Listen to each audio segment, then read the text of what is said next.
Alright guys, so we got ourselves a 4TB Seagate drive here that just arrived for data recovery.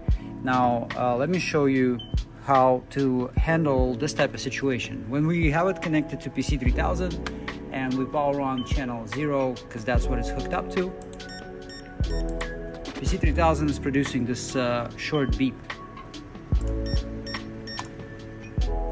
That's a good sign for not keep powering on the drive anymore. We gotta inspect the PCB. There's gotta be a problem there somewhere, so let's find out what it is. We're gonna need a T6 screwdriver for this.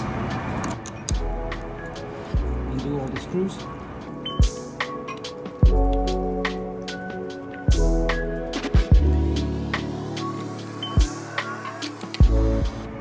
When we inspect the board, there are a couple of things to look out for. This is the area we want to inspect. There are some diodes and some 0 ohm resistors to check. You want to test your diodes in a diode test mode. That looks like this. You're going to place a black probe on the diode where the line is and the red one where there's no line.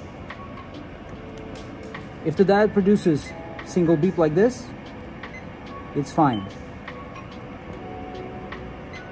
If the diode makes a constant beeping noise like that, it's not fine. We gotta take it out.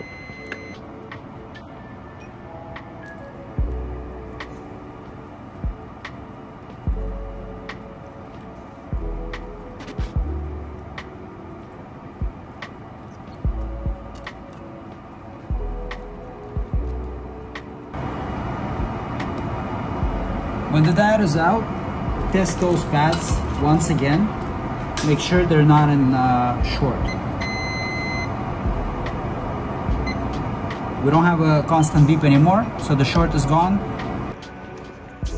So now we're gonna choose this mode and test our 0 ohm resistors. This time we wanna hear the constant beeping, which is good, good, good. Which means our fuses are good.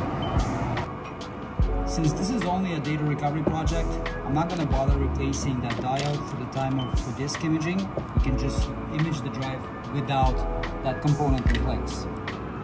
If we were to rebuild this drive to make it work like new again, we'll probably want to install protection diode in place of the one that we removed.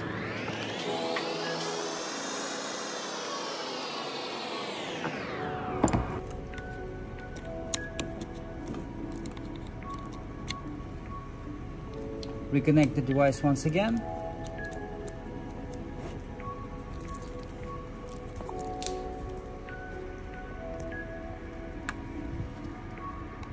And power it on.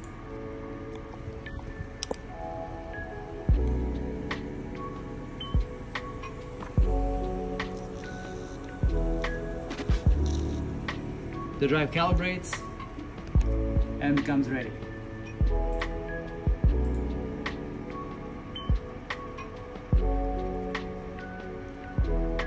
There is the ID.